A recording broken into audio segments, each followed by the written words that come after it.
Ya Tuhan, sesungguhnya Engkau mengetahui segala isi hati dan pikiran kami. Di hadapan Engkau tidak ada sesuatu yang tersembunyi. Semua terlihat dengan jelas setiap pelanggaran dan dosa kami. Ampuni semua dosa dan pelanggaran kami di dalam kuasa dan darah-Mu yang kudus. Amin. Kita menyanyikan pelengkap kidung jemaat Bila Ku Renung Dosaku nomor 37 bait yang pertama dan bait yang kedua.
Berita anugerah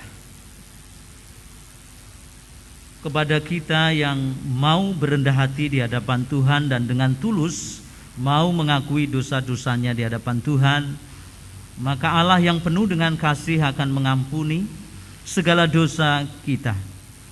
Demikianlah sabda Tuhan.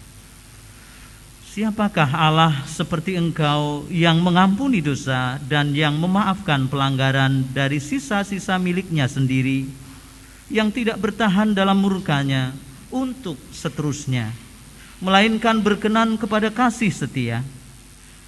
Biarlah Ia kembali menyayangi kita, menghapuskan kesalahan-kesalahan kita dan melemparkan segala dosa kita ke dalam tubir-tubir laut. Mika pasal 7 ayat 18 dan 19. Demikianlah berita anugerah dari Tuhan. Syukur kepada Engkau ya Allah. Amin. Nyanyian kita pelengkap Kidung Jemaat Dosa Dunia Hapuslah, nomor 38 bait yang pertama dan kedua.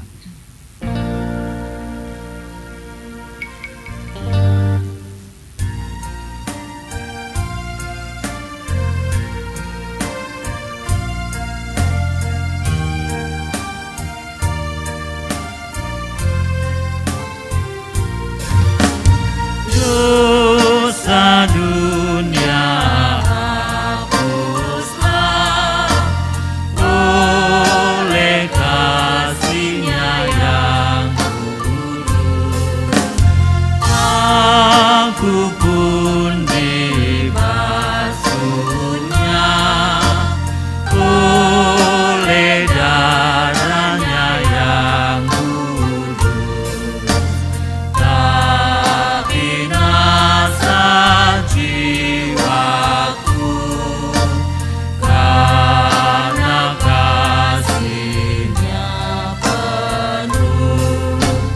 Yesus Kristus Tuhanku jadi juru selamatku.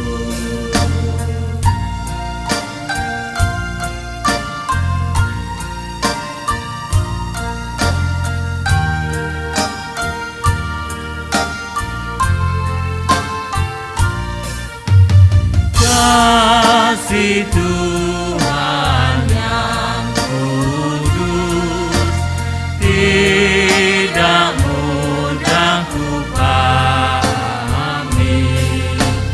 Kasih Tuhan padaku amat luas dan lebarlah.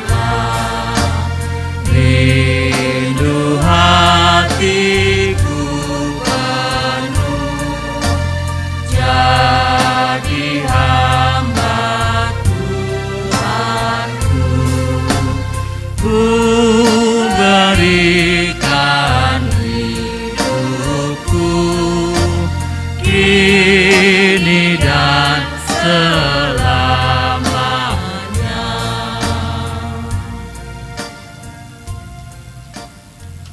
Saudara-saudaraku, silakan duduk.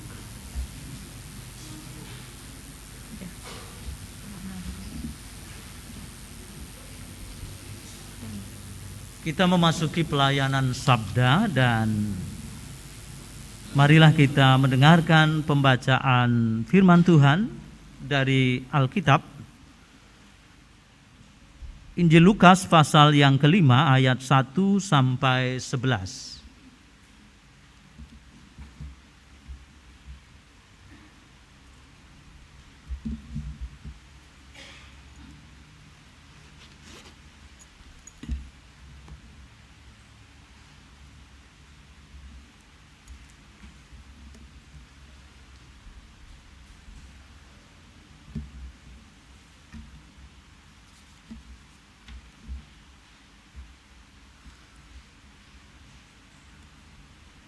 Pada suatu kali Yesus berdiri di pantai Danau Genesaret. Sedang orang banyak mengerumuni Dia hendak mendengarkan firman Allah. Ia melihat dua perahu di tepi pantai. Nelayan-nelayannya telah turun dan sedang membasuh jalannya. Ia naik ke dalam salah satu perahu itu, yaitu perahu Simon, dan menyuruh dia supaya menolakkan perahunya sedikit jauh dari pantai.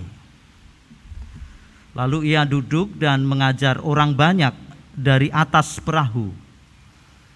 Setelah selesai berbicara, ia berkata kepada Simon, "Bertolaklah ke tempat yang dalam dan tebarkanlah jalamu untuk menangkap ikan." Simon menjawab, "Guru, Setelah sepanjang malam kami bekerja keras dan kami tidak menangkap apa-apa. Tetapi karena Engkau menyuruhnya, aku akan menebarkan jala juga. Dan setelah mereka melakukannya, mereka menangkap sejumlah besar ikan, sehingga jala mereka mulai koyak. Lalu mereka memberi isyarat kepada teman-temannya di perahu yang lain supaya mereka datang membantunya. Dan mereka itu datang. Lalu mereka bersama-sama mengisi kedua perahu itu dengan ikan hingga hampir tenggelam.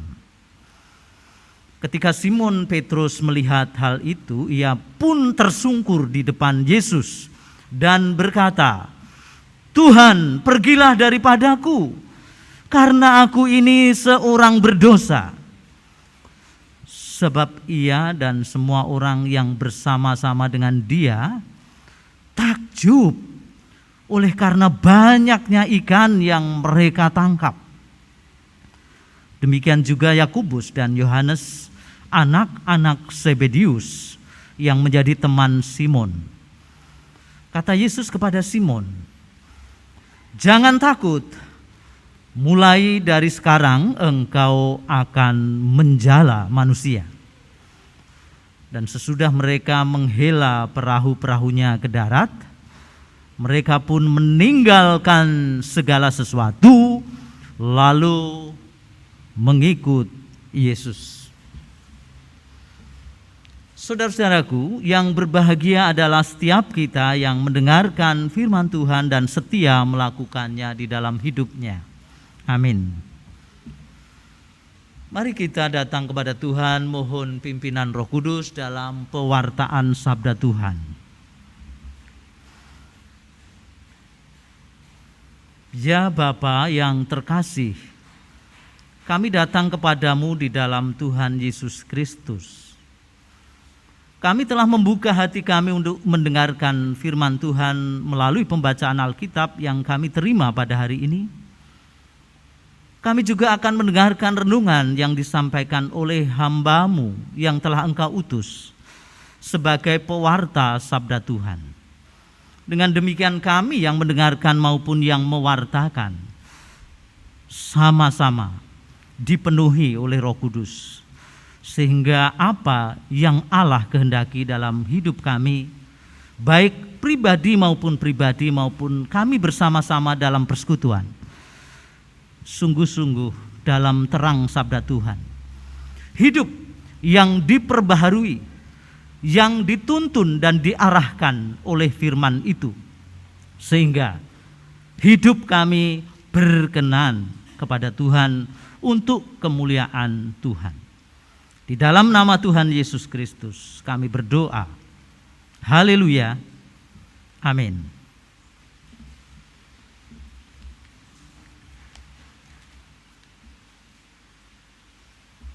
Saudara-saudaraku, kita mendengarkan firman Tuhan dalam tema pada hari Minggu ini adalah tidak takut, kunci menjadi utusan Kristus. Barangkali ini agak menggelitik karena siapa sih yang takut? Siapa sih yang enggan untuk diutus oleh Tuhan menjadi utusan-utusannya? Kita bukan orang-orang pengecut, tentu. Tetapi firman Tuhan hari ini akan menolong kita untuk memantapkan panggilan kita selaku utusan-utusan Tuhan di bumi ini. Utusan yang membawa berita damai, berita anugerah dari Tuhan. Saudara, pembacaan perikop dari Lukas 5 ayat 1 sampai 11 tadi, sebuah kisah yang indah dengan judul yang diberikan oleh Lembaga Alkitab Indonesia, Penjala Ikan Menjadi Penjala Manusia. Saudara, ini lompatan yang luar biasa. Apa sih hubungannya penjala ikan? Ini kalau berhubungan dengan profesi maka dia nelayan. orang-orang yang pekerjaannya menyang atau miang. Menjadi penjala manusia, profesinya mungkin rasul, mungkin gembala, penatua jemaat, kalau sekarang ya majelis gereja. Orang-orang yang diberi perutusan khusus dengan sepenuh hatinya dan penyerahan dirinya secara total mengerjakan pekerjaan pelayanan bagi Tuhan. Nah, sebetulnya disinilah menjadi persoalan, sering-sering orang-orang yang sudah diutus itu malah kembali. Orang-orang yang sudah mendapatkan panggilan khusus malah kembali kepada dunia sehari-harinya. Dan ada orang yang mengatakan bahwa yang ideal adalah kalau menjadi perutusan-perutusan Tuhan dalam bidang pelayanan-pelayanan gerejawi, pelayanan-pelayanan sosial. Orang-orang yang dipakai Tuhan khusus untuk mengabdi kepada kepentingan banyak orang. Tetapi bidang-bidang hidup sehari-hari itu dianggap tidak ideal lagi karena semua orang melakukannya. Kalau saudara menjadi pedagang, kalau saudara menjadi guru, kalau saudara menjadi perawat, dua profesi guru perawat dibedakan dengan orang yang berdagang atau bekerja di kantor, karena dianggap bahwa yang guru dan pelayanan rumah sakit itu sosial dan itu mengabdi. Kalau pekerjaan sehari-hari di kantor itu bisnis, bukan pengabdian tetapi untuk kepentingan diri sendiri. Tuhan tidak membedakan itu. Injil Lukas mau berkata kepada kita bahwa anugerah Allah itu diberikan kepada semua orang dalam berbagai bidang kehidupannya. Kalau saudara perhatikan sampai pada nanti Tuhan Yesus naik ke surga, Tuhan pun naik ke surga dengan tangannya memberkati, posisi memberkati. Artinya semua orang diberkati, dunia ini diberkati oleh Tuhan yang maha tinggi. Bapa tidak membedakan orang baik, orang jahat. Semua orang diberi berkat, diberi pemeliharaan sama. Kalau kemarin hujan itu pun untuk semua kita tentunya. Dan kalau sekarang ini ada terik matahari, maka itu pun untuk kita semua. Tidak ada Tuhan membeda-bedakan manusia. Itu berarti Tuhan mau masuk dalam kehidupan setiap orang dan memberkati mereka sama di hadapan Allah. Persoalannya adalah bagaimana respon orang-orang yang diberkati itu. Itulah yang membedakan. Nah, di sini kita bertemu dengan kisah yang menunjukkan respon seorang yang menerima berkat Tuhan. Pertama, kalau kita membaca perikop sebelumnya dalam Injil Lukas ini, dekat pada pewartaan Yesus mengajar banyak orang dari desa ke desa, dari kota ke kota, artinya seluruh Galilea, sekitar laut Galilea, dan lokasi tempat kejadian ini pun di Danau Galilea. Sebelumnya Petrus menyembuhkan ibu mertua Yesus. Tuhan Yesus menyembuhkan ibu mertua Petrus. Itu artinya Tuhan Yesus mau hadir pada kelemahan orang-orang. Ibu mertua kan lazimnya sudah sepuh, sakit panas barangkali ya. Apalagi seperti sekarang ini banyak yang panas tis, karena cuacanya memang panas tis. Dan ada yang mengatakan reaksi dari vaksin booster yang banyak diterima sekarang juga membuat seperti itu. Repot kalau sudah panas tis malah divaksin, kan tidak boleh sebetulnya. Tapi dampaknya banyak orang seperti itu wajar. Tapi ini mau berkata tentang pelayanan Tuhan bagi orang-orang juga, orang-orang tua. Tuhan mempedulikan bukan hanya orang-orang muda yang aktif, menjadi aktivis pelayan gereja maupun masyarakat, bukan itu, tetapi juga orang-orang tua. Tuhan hadir di situ, menyembuhkan ibu mertua Petrus. Kemudian Petrus dan kawan-kawannya yang sedang bekerja, nampaknya pada waktu itu tidak dapat hasil. Semalam-malaman mencari ikan di danau itu, tidak memperoleh tangkapan ikan. Saudara, memang awalnya Petrus dan kawan-kawannya tidak menangkap apa-apa. Kita membaca dari kisah itu dan melihat peristiwa itu. Tetapi Tuhan minta, ketika Petrus dalam kelemahannya tidak memiliki hasil, tidak nampak memperoleh berkat yang besar, apa yang ada pada dia diminta Tuhan dipakai. Tidak ada ikannya, tidak ada tangkapan. Petrus punya perahu, dan perahu Petrus yang dipakai oleh Tuhan. Ini memang seperti pengantar cerita untuk masuk ke intinya. Tetapi ini menunjukkan bahwa sebelum Petrus nanti menyerahkan segala sesuatunya menjadi utusan Kristus, dia telah dilatih untuk menyerahkan sebagian dulu.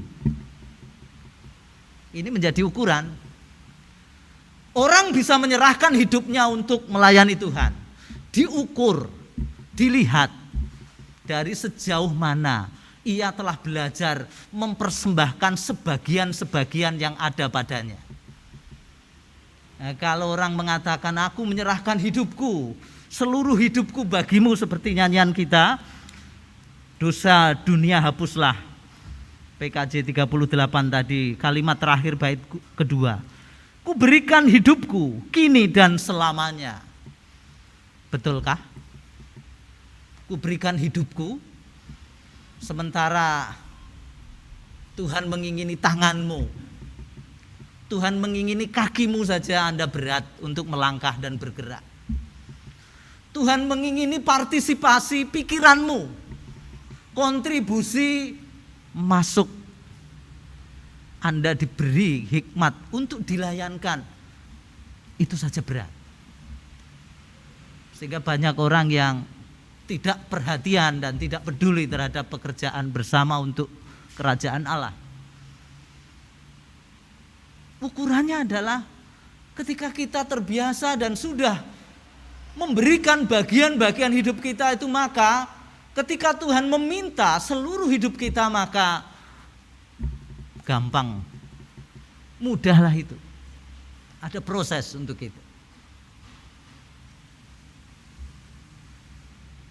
Saudara, orang menerima panggilan Tuhan untuk menjadi utusan-utusan Tuhan dan tergerak hatinya, mau menyerahkan diri kepada Tuhan, biasanya justru ketika kondisi mereka aman, merasakan semua yang baik terjadi atas dirinya, dan suatu saat jatuh. Entah dia krisis, dalam krisis atau kejatuhan yang begitu dalam dan gawat situasinya, atau dia kemudian sakit yang sudah berusaha mati-matian tidak mendapatkan hasil. Biasanya orang lalu sadar, oh, aku telah berbuat yang tidak benar di hadapan Tuhan selama ini. Aku telah mengikuti jalan-jalanku sendiri, sekarang aku mau berbalik kepada Tuhan. Mau sadar begitu. Biasanya begitu. Tapi kisah kita hari ini agak berbeda. Ketika Tuhan memanggil Petrus untuk menjadi utusannya itu, Petrus justru ketika menyaksikan berkat Tuhan yang luar biasa. Iya, ketika Tuhan memerintahkan kepada kita, kepada Petrus, dan kemudian dia berhasil menangkap sejumlah besar ikan sampai perahunya mau tenggelam. Jalannya koyak, tidak bisa diatasi Petrus dan orang yang di dalam perahunya. Barangkali Petrus dengan temannya tidak cukup, tapi teman-temannya dipanggil untuk membantu mengatasi berkat itu. Coba kalau sudah bayangkan, pada titik ini saya dan saudara sebagai orang-orang yang percaya kepada Tuhan, biasanya apa yang kita lakukan? Oh ya Tuhan, terima kasih Tuhan, berkat-Mu melimpah. Tuhan sungguh besar, kasih-Mu nyata. Kuasa-Mu sungguh aku rasakan. Karena itu Tuhan, jangan jauh dariku. Tetaplah di sini, berkati aku, kalau bisa berlimpah-limpah lagi, makin banyak dan makin banyak lagi. Kalau sekarang perahu Tuhan, jangan perahu lagi, tapi aku jadi juragan yang memiliki perahu-perahu, pengusaha perahu. Kalau bisa malah kapal Tuhan, jangan hanya perahu, semakin gede lagi, sehingga menampung berkat-Mu yang banyak. Karena toh aku melalui berkat-Mu ini aku berikan kepada orang-orang.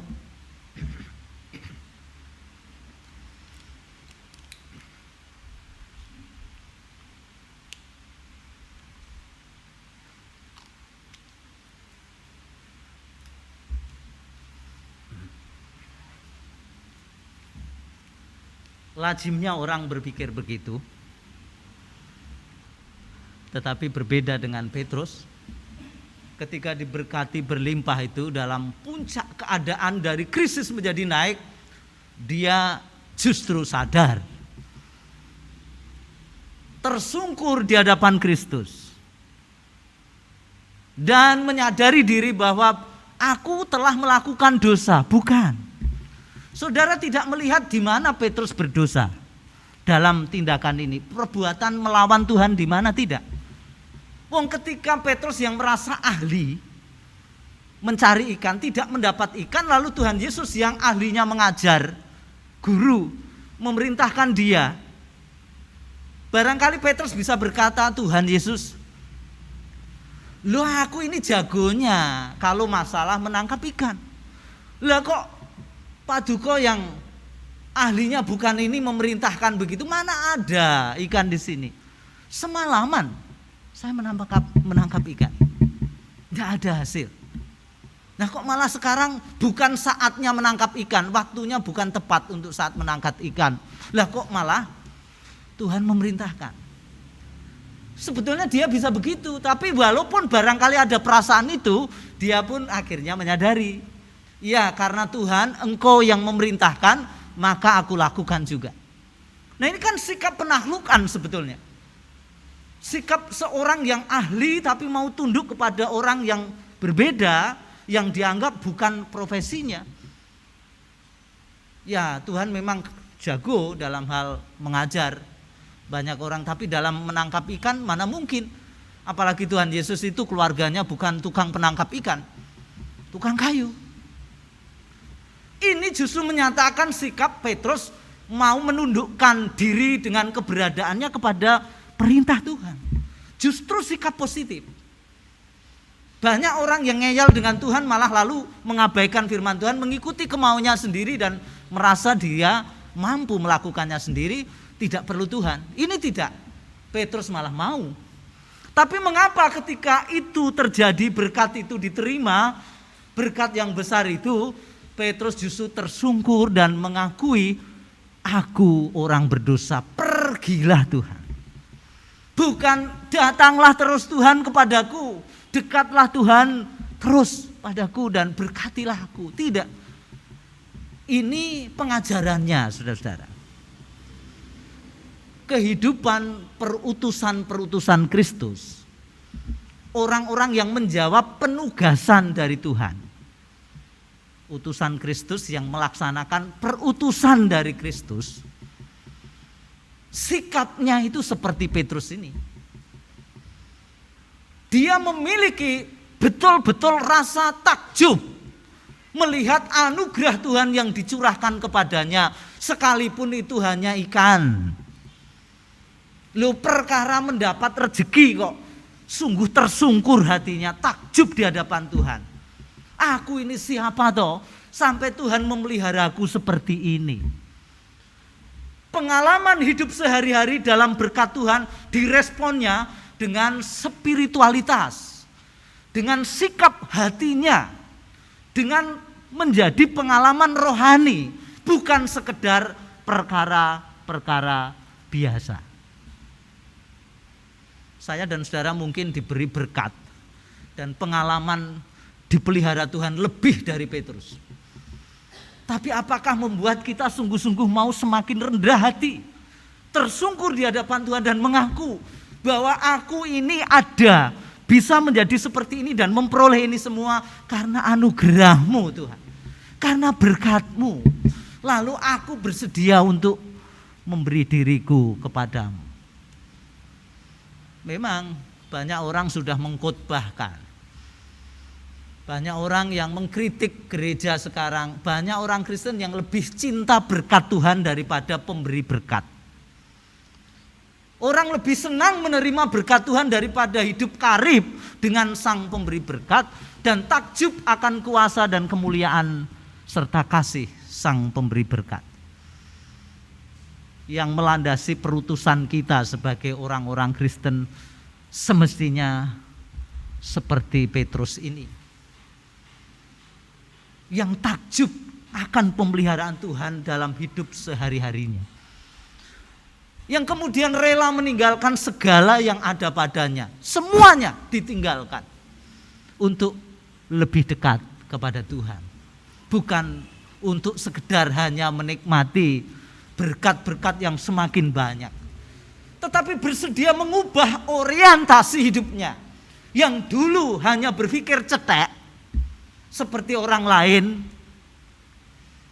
Orang lain itu kalau diberi banyak mendapatkan sesuatu ya puji Tuhan, terima kasih Tuhan, begitu. Itu biasa. Tapi Petrus enggak, pengalaman diberi Tuhan ini mengubahkan hidupnya untuk mengikut Tuhan dan berserah pada panggilan Tuhan, untuk menjadi berkat bagi orang lain. Lompatan terjadi dari sekedar hidup biasa, sekalipun Petrus tetap Petrus yang akan mengalami jatuh bangun kehidupan dalam melayani Tuhan, tetapi dia telah belajar memberi diri sepenuhnya. Karena itulah Tuhan mengatakan engkau pada hari ini menjadi penjala manusia.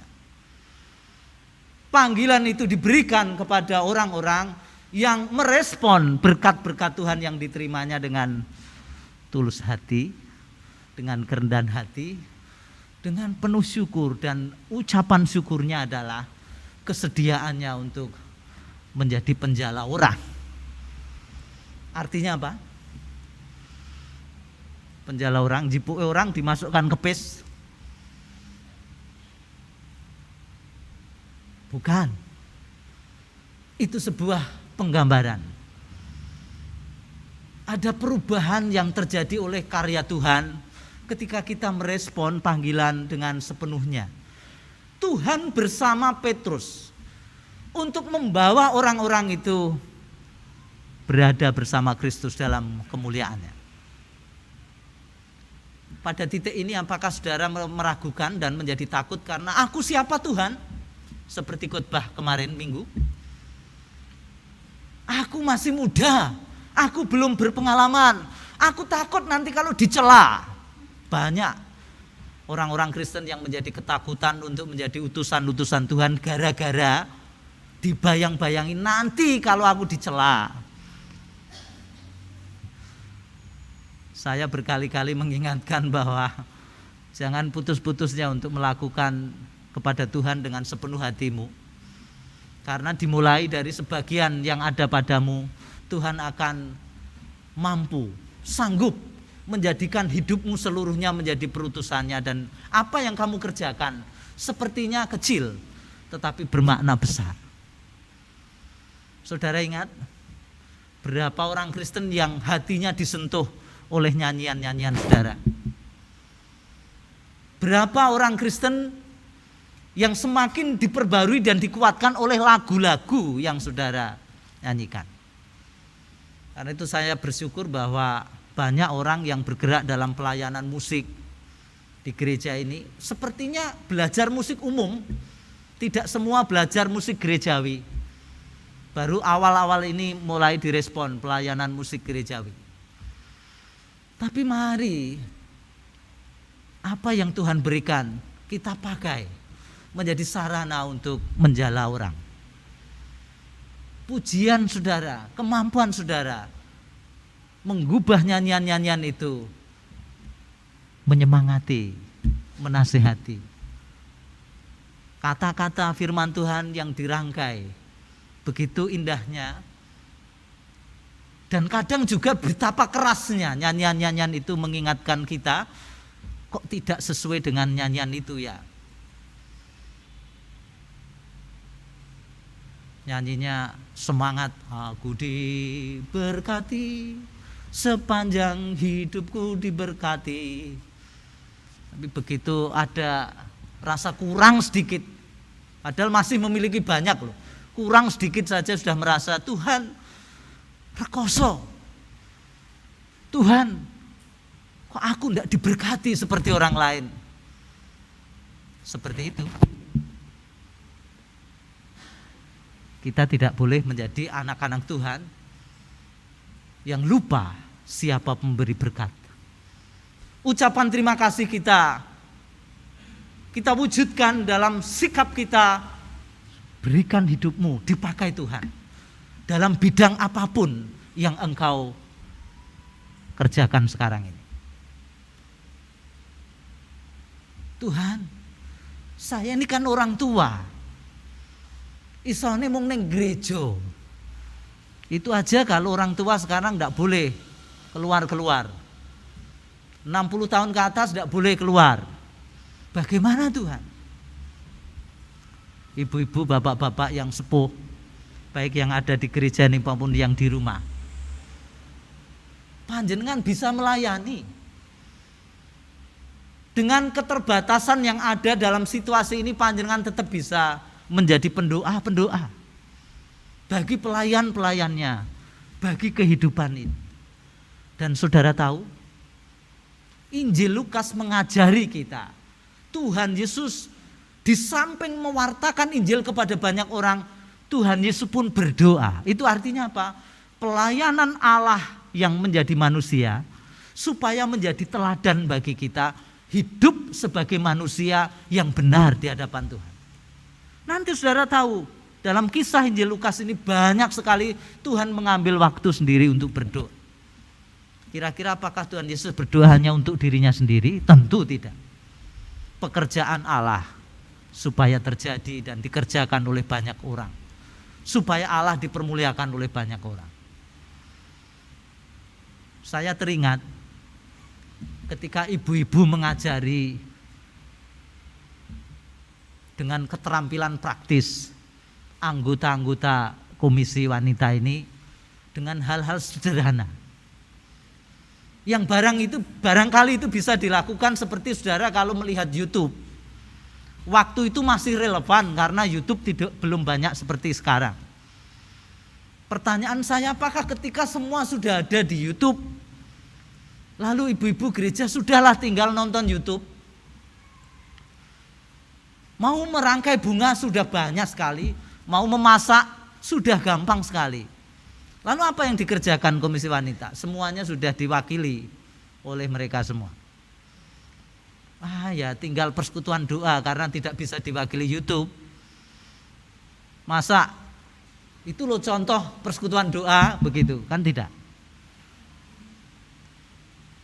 Tetapi saudara, kelihatannya sepele, hanya sebuah persekutuan yang rutin dilakukan. Tetapi kalau saudara dapat berjumpa dengan Allah, Anda mengasihi Allah, Anda memberi hidupmu kepada Allah yang berkuasa menolong hidupmu dan memberikan anugerahnya bagi kita semua supaya kita hidup dalam lingkungan anugerah. Nyanyiannya orang-orang sederhana, renungannya ibu-ibu yang sesuai hatinya, sesuai pergumulannya, imannya, dibagikan kepada saudara-saudara semua, membangun yang lain karena saudara terhubung. Saudara dibangun karena saudara tahu orang-orang itu bergumul dengan Tuhan untuk membangun hidup bersama. Sejauh mana orang-orang itu melayani Tuhan. Saudara terhubung sebagai pihak-pihak yang menerima perutusan Tuhan dalam situasi yang saudara ketahui. Ini berbeda sekali dengan ketika saudara mendengar firman Tuhan dari banyak orang lain yang pergumulannya belum tentu sama dengan saudara. Apakah dengan begitu saudara bisa melihat bahwa Tuhan bekerja melalui renungan yang dibawakan oleh komisi wanita, yang disampaikan bukan hanya pendeta tetapi juga oleh saudara-saudara yang lain? ada sesuatu yang menarik. Saya mengikuti perkembangan pelayanan gereja-gereja lain. Ternyata ada situasi yang menarik. Walaupun tidak selalu dapat beribadah bersama-sama dalam jumlah besar, kehadiran yang penuh, semangat keluarga-keluarga untuk menyampaikan puji-pujian itu di jadwal rutin. Dan bisa. Sekarang orang tidak bisa berdalih, aku tidak bisa menyanyi, aku tidak bisa mempersembahkan pujian. Karena saudara mendapat contoh banyak sekali yang tidak bisa baca not pun bisa mendengar melalui puji-pujian. Ya sudahlah, saya upload lewat medsos saja. Saking nyanyi-nyanyinya diupload di medsos, maka di gereja kan lalu tidak ada lagi. Cukup nyanyi bersama. Padahal kalau ada keluarga yang memuji Tuhan, apa pergumulan keluarga itu dengan melalui nyanyian itu, kita belajar darinya. Itu kesaksian. Itu pelayanan yang membuat orang lain terjala hatinya. Terpesona dengan Tuhan. Lalu ikut memuliakan Tuhan. Diubahkan, dibangun, diberi inspirasi. Yang akhirnya perubahan. Kita menjadi pribadi-pribadi yang sungguh mengasihi Tuhan dan mau melayani Tuhan bersama-sama. Hal-hal kecil yang saudara lakukan dalam hidup sehari-hari, lakukanlah dengan penuh kesetiaan, dengan ketulusan itu. Karena Tuhan telah memberi anugerah kepada saudara untuk dapat melakukan banyak hal. Bagi pembangunan tubuh Kristus, bagi kerajaan Allah hadir di tengah-tengah dunia ini. Damai sejahteranya berlimpah-limpah atas kita, dan itu menggerakkan orang untuk semakin memuliakan Tuhan. Yang muda, belajarlah. Yang para pekerja, bekerjalah. Lakukanlah itu dengan penuh anugerah. Kualitas pekerjaan saudara sebagai orang yang diliputi anugerah dengan yang tidak akan berbeda. Karena di situ Kristus turut bekerja. Allah turut bekerja untuk mendatangkan kebaikan bagi semua orang yang mengasihinya. Dan saudara tahu karya kasih, karya-karya saudara di dalam kasih kepada Tuhan akan membuahkan banyak orang mengenal kasih itu dan ikut memuliakan Tuhan. Selamat menjadi saksi Tuhan, dan jangan takut dicela, jangan takut gagal, karena Tuhan bekerja bersama kita. Inilah renungan kita pada minggu ini untuk menyiapkan hati kita memasuki kehidupan sehari-hari semakin berguna dan sungguh-sungguh untuk kemuliaannya. Tuhan memberkati. Amin.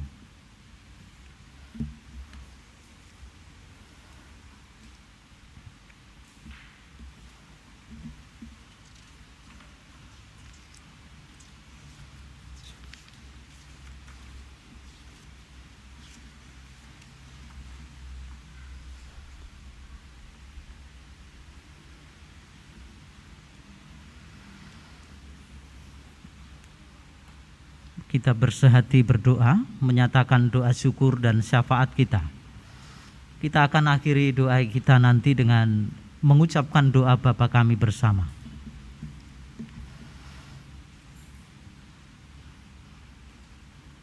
Terima kasih Bapa. Kami merasakan hadir-Mu di tengah-tengah kehidupan kami sehari-hari, dan juga dalam ibadah ini memberikan sabda kepada kami. Panggilan mulia yang Engkau berikan kepada orang-orang yang mengaku dirinya tidak berdaya di hadapan Tuhan, semakin nyata melalui kesediaannya untuk melayani dan mengabdi bagi kemuliaan Tuhan. Dimampukan memberikan bukan hanya sebagian miliknya, tetapi hidup sepenuhnya bagi Tuhan. Semua yang dikerjakannya mencerminkan kuasa kasih dan kemuliaan Allah hadir di dalam kehidupan kami. Dan inilah kami Bapa Surgawi, Kami telah belajar memberikan pelayanan kami melalui bidang yang Tuhan percayakan kepada kami masing-masing, baik yang ada di gereja ini selaku pelayan-pelayan di bidang diakonia, kesaksian, bidang pengajaran, maupun yang membangun dan memperteguh persekutuan kami melalui bidang koinonia. Tolonglah kami diperlengkapi dengan hati yang sungguh-sungguh berserah penuh kepadamu, sehingga karya-karya kami dengan kreativitas pemberian Tuhan akan membangun banyak orang diperbarui hidupnya, semakin sungguh-sungguh mengasihi Tuhan. Kami juga berdoa untuk anak-anak kami yang telah Tuhan berkati dengan kemampuan-kemampuan yang luar biasa sesuai dengan zamannya, melebihi para orang tuanya. Biarlah semua hikmat, pengetahuan, dan keterampilan dari Tuhan yang diperolehnya melalui lingkungan dan perkembangan zaman, atau melalui studinya, melalui hubungannya dengan orang-orang lain di bidang yang dikuasainya sebagai ahli. Tuhan, anak-anak-Mu akan dengan berendah hati dan sungguh-sungguh mau melayani Tuhan melalui pengetahuan, keterampilan, dan semua kemampuan yang Tuhan berikan kepadanya. Tuhan memberi anak-anak kami masa depan, bukan hanya terang benderang untuk dirinya sendiri, tetapi masa depan orang-orang percaya, anak-anak orang percaya yang menjadi terang bagi dunia ini. Kami juga berdoa Tuhan untuk para orang tua yang berjuang, berusaha untuk memberi dukungan penuh bagi generasi selanjutnya.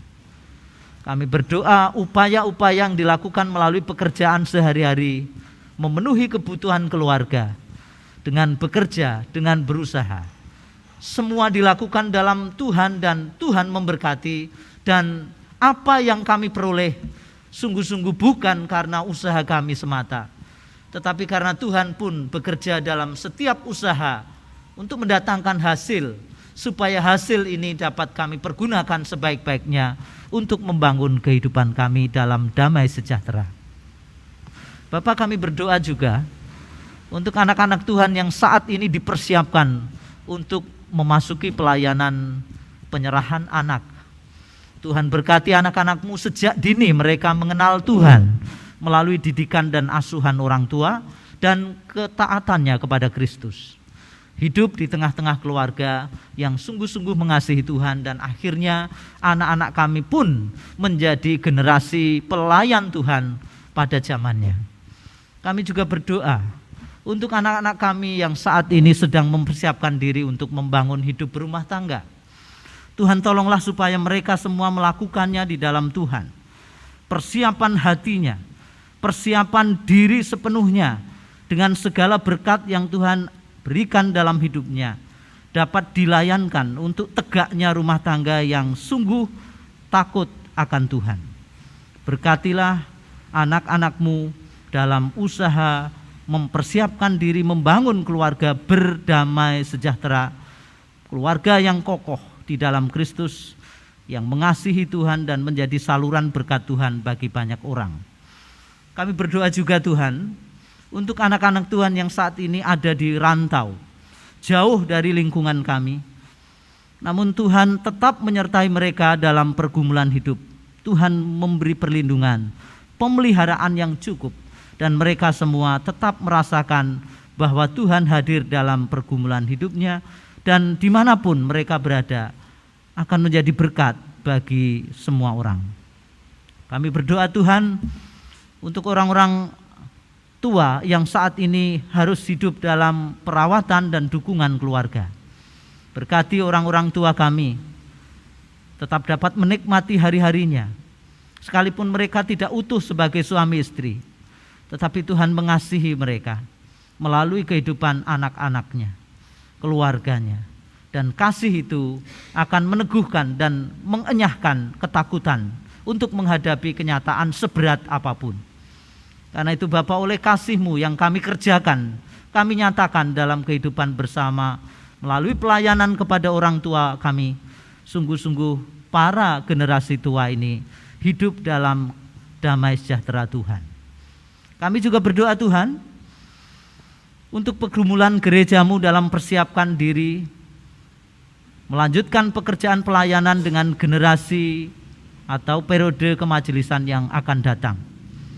Pada tahun 2022 ini majelis gereja yang periode sebelumnya akan berakhir pada saat ini, dan selanjutnya akan disusul periode berikutnya dengan majelis-majelis gereja Tuhan dari anggota jemaat yang sungguh-sungguh memberikan dirinya kepada Tuhan.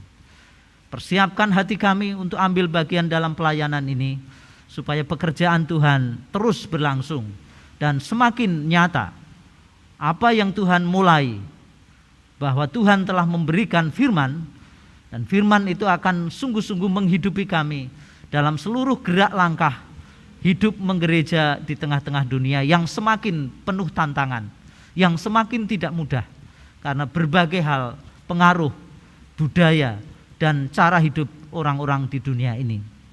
Karena itu Bapak, mohon berkat-Mu atas persiapan kami menyusun kemajelisan yang baru. Dalam kasih Tuhan akan terselenggara dan semua akan Tuhan berikan. Tuhan mengirim utusan-utusan yang bersedia melayani Tuhan dengan sepenuh hatinya. Kami juga berdoa Tuhan untuk masyarakat bangsa kami, supaya kami dimampukan bersama-sama saling mempedulikan dan memperhatikan kepentingan bersama. Secara khusus pandemi yang masih mengancam ini akan dapat kami atasi bersama-sama dengan hikmat dan pertolongan-Mu. Karena itu biarlah kami, anak-anak Tuhan, gereja, menjadi teladan baik dalam upaya mengatasi pengaruh pandemi COVID-19 dengan berbagai variannya yang ada. Kami percaya Tuhan tidak meninggalkan kami bersama sebagai masyarakat dan bangsa yang terus utuh membangun kemajuannya untuk kemuliaan Tuhan. Karena kami tahu bahwa bangsa Indonesia ini pun bangsa yang berdiri karena anugerah dan kemurahan Tuhan juga. Kami berdoa bersama-sama di dalam Yesus Kristus Tuhan kami. Tuhan berkenan menyempurnakan seluruh permohonan doa kami, dan biarlah doa yang Tuhan ajarkan kepada para murid itu pun kami naikkan kepadamu, mengakhiri doa syukur dan syafaat kami. Doa Bapa kami. Bapa kami yang di surga, dikuduskanlah namamu, datanglah kerajaan-Mu, jadilah kehendak-Mu di bumi seperti di surga. Berikanlah kami pada hari ini makanan kami yang secukupnya, dan ampunilah kami akan kesalahan kami, seperti kami juga mengampuni orang yang bersalah kepada kami.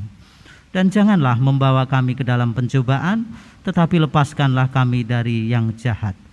Karena Engkaulah yang empunya kerajaan dan kuasa dan kemuliaan sampai selama-lamanya. Amin. Saudara-saudara,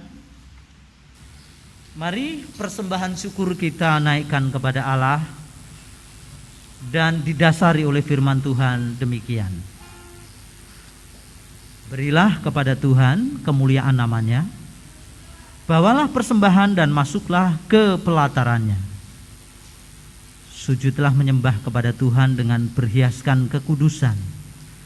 Gemetarlah di hadapannya, hai segenap bumi. Mazmur 96 ayat 8 sampai 9. Nyanyian persembahan kita naikkan dari pelengkap Kidung Jemaat nomor 4 bait yang pertama dan kedua. Angkatlah hatimu pada Tuhan.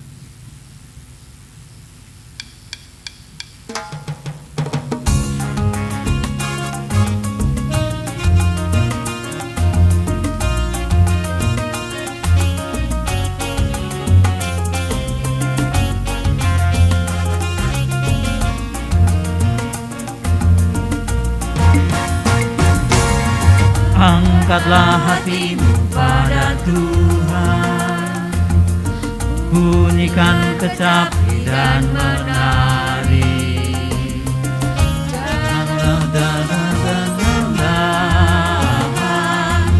Mari kawan, ajak teman bersama menyembah. sorak-sorak haleluya. Mari, mari, mari nyanyilah. Pujilah Tuhan yang Maha Kudus.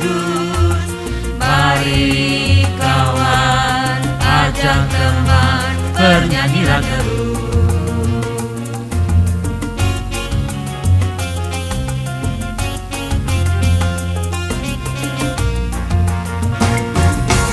Janganlah mengaku anak Tuhan jika engkau mengeraskan hati.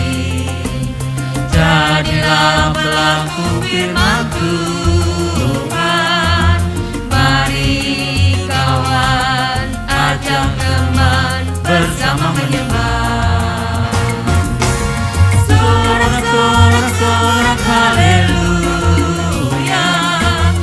Mari, mari, mari nyanyilah.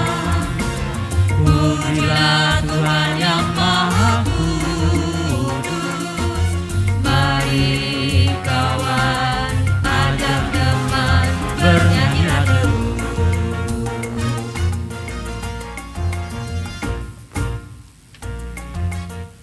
Kita bangkit berdiri, kita menaikkan doa persembahan kita.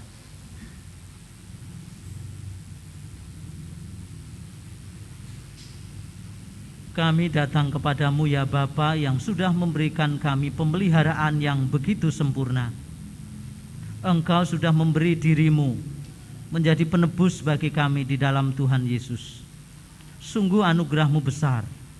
Kami sambut pemeliharaan Tuhan, anugerah keselamatan dengan sukacita dan syukur kepadamu yang kami nyatakan dalam seluruh karya dan persembahan kami.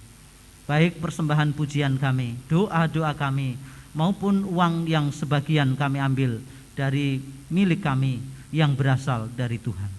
Pakai Tuhan dan kuduskan persembahan ini untuk pekerjaan bagi hormat dan kemuliaan nama Tuhan. Kami dimampukan untuk menjadikan kehidupan kami persembahan yang hidup, yang kudus, dan yang berkenan kepada Tuhan.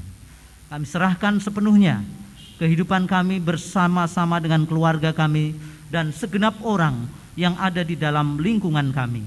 Kami persembahkan kepadamu bagi kemuliaan Yesus Kristus Tuhan. Terima kasih Tuhan, demikianlah doa syukur kami atas persembahan syukur yang Tuhan berkenan menerimanya. Haleluya. Amin. Saudaraku, pengakuan iman rasuli akan dipandu oleh majelis gereja.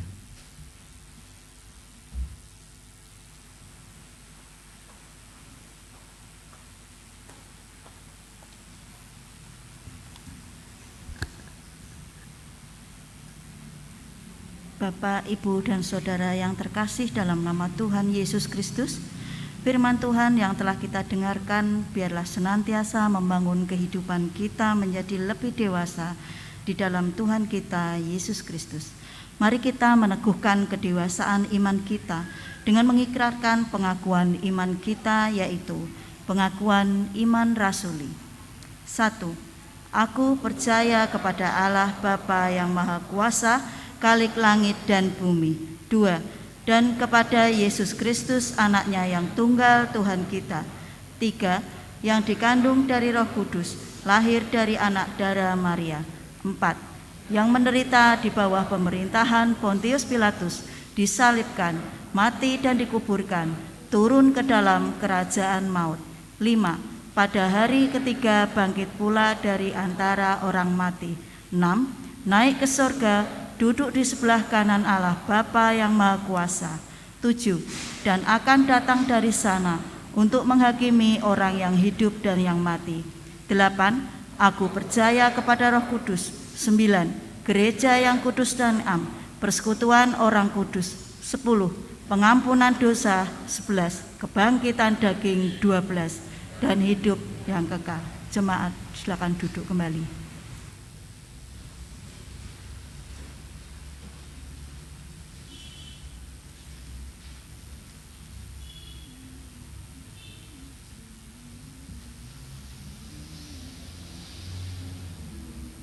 Mari menjadi penjala orang.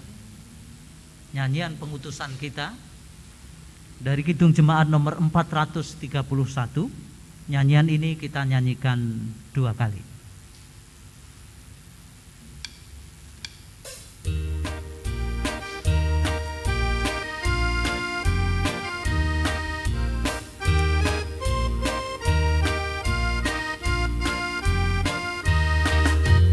Mari menjadi penjala orang, mari mencari jiwa yang hilang dalam iman yang teguh.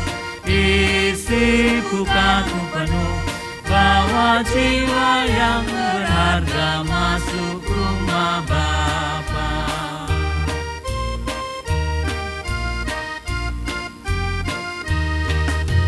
Mari menjadi penjala orang, mari mencari jiwa yang hilang dalam iman yang teguh. Isi bukaku penuh, bawa jiwa yang berharga masuk rumah Bapa. Jemaat Tuhan, kita menerima berkat Tuhan dan saya panggil bangkit berdiri.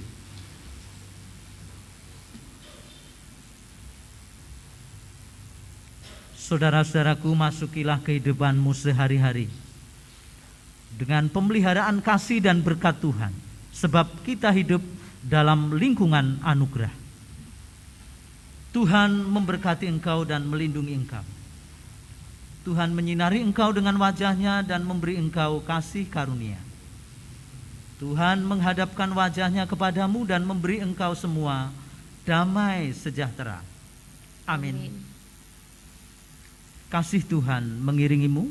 Nyanyian kita sebagai penutup pelengkap Kidung Jemaat nomor 180 kita nyanyikan 2 kali.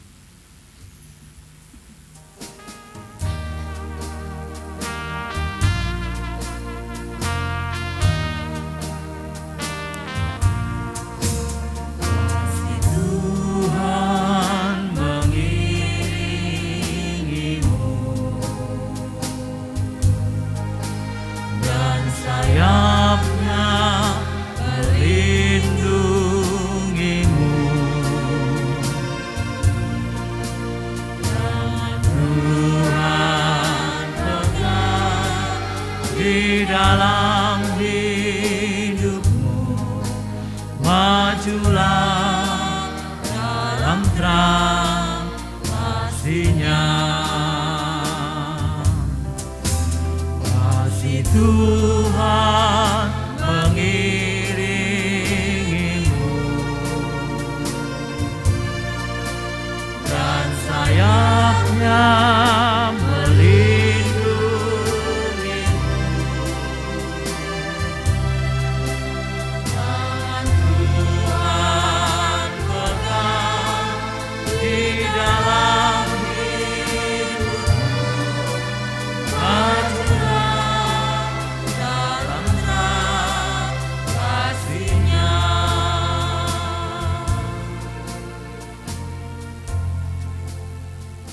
Silakan duduk kembali.